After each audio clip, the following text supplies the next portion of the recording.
talk about first your stream and your projects and all that. How did you even remotely end up on YouTube when you have all of this like incredible creative stuff going on? Second to that, Um, it's a good outlet for drawing attention to other things that you're doing, or at least it used to be. As you as a YouTuber, it's gotten more and more difficult over the last few years to get eyeballs and so on you. But it's still a good way to present and advertise what you're doing creatively, and I think being able to be seen and heard helps cut down a little bit on people misunderstanding you. It's a horrible thing to admit as a writer, which is what I primarily am, but there's a lot of room for misinterpretation. Whereas on video, you can see my body language, my gestures, you can hear my tone of voice, and it cuts down a little bit on the chance for misunderstandings. So sure. part of it was that, and a little bit of self therapy as well, to just talk about things that bother me, because I live out in the countryside, and yeah, not much of a social life out in the sticks. That's awesome, though. I mean, I still work in the city because I lead like a dual life where I go into the city for 3 days or 4 days to actually work, and then we just moved during this pandemic. We moved into and I don't say country because people say you move to the country, you think of like nice green hills and cows grazing. It's all pretty and slopey. No, I moved into the woods. Like the state owns the property behind us for like a mile and a half. Like there's no one going to move in behind us. We have neighbors that you can kind of see on the other side of what part of our forest. Yeah. But I can relate. So that's why I have like no streaming abilities at all on like the days I'm at the farm temporarily, because we're still in negotiation with the companies to actually lay some fiber because it doesn't quite go out as far as I am. Yeah. But yeah, it is definitely a creative outlet. And so then let me back up a little bit. What came first? Was it the writing of a novel, a certain type of book idea? Was it your gaming passions? What was the first thing you're like, you know what? I can't stop the beat that's in my head. I got to put pen to paper on this one. It was the writing for games. Mm-hmm. So I've been playing tabletop role-playing games since I was about 6 or 8, and just that's always been a passion to me. Stories around rules and interaction, and because when I started, home computers weren't really up to it. That's And for there's sure. still there's still something magical about the way stories emerge when you make them with your friends and they're constrained by rules, but the options are limitless. You can choose whatever it is that you want to do. So that was always in me, and I either wanted to do that or draw comic books. But the art education thing just didn't pan out for me for a few reasons. And so it was gaming. So I originally published like fanzines and photocopied leaflets and things. Then got some freelance work for a couple of companies, and then started working for myself after the .com bubble burst. And I was out of work for 18 months, and I thought, what the hell? Wow. You know what? That's awesome, though, because the links are in the description, folks. We're going to put some stuff out there for you to, connect to Jim and see this. But so I can tell a little bit. I'm gonna have to. I'll call you out a little bit because I can tell by a little bit of the gray that we're not probably too far off base.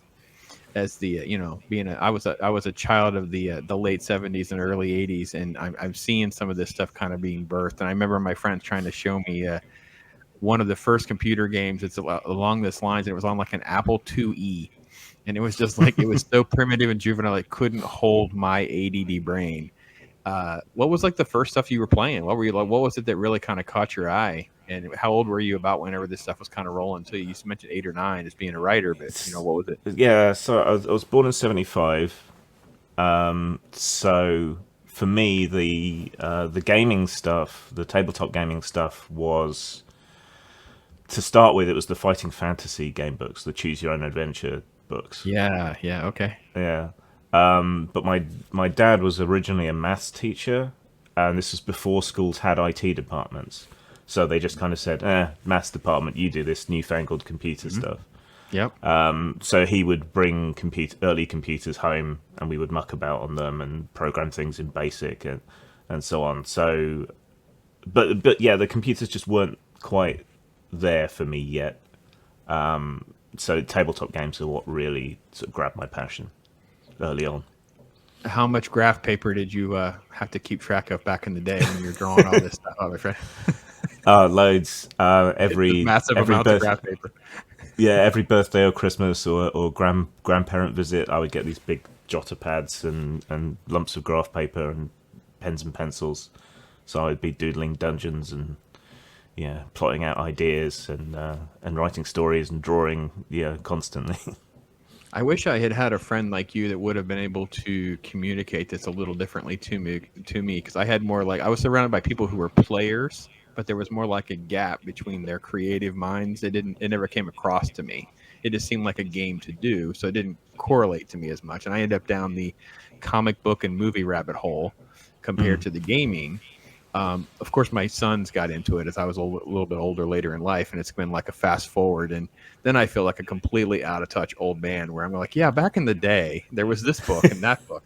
And they can't understand that this stuff was not widely available. And I don't know, did you live in a city enough where you could at least connect to some of the material that you would need to continue to enjoy your passion? I basically live in Hobbiton. It's a nice cozy little English village, thatched cottages, all of that, out of the way a bit. And I've ended up moving back to my childhood home, so I live in the same place now. So it was a very rural childhood, and then kind of late adolescence and 20s, I moved to more of a town called Basingstoke. Not a very nice town, really, but that was... The best thing about Basingstoke is it's easy to leave. It's right on the train line to London. So I spent a hell of a lot of time in the city.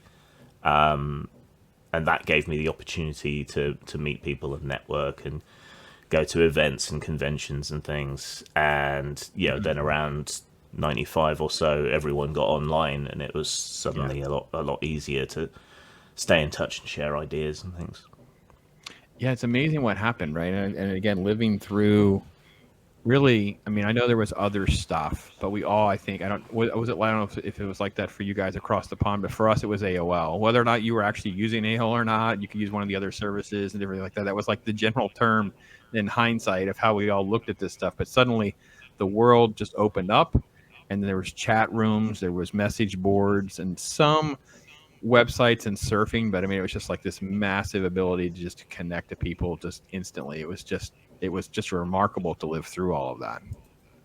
Yeah, I mean, I started getting online before it was really the internet, using like 2600 modems and dialing into bulletin boards.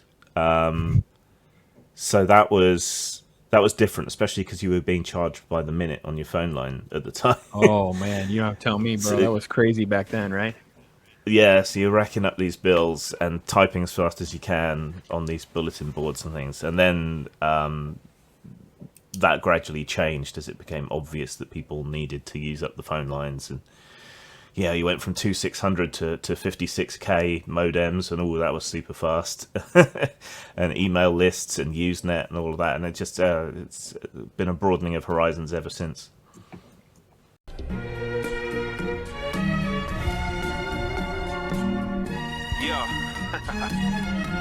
Right? And I'm not playing no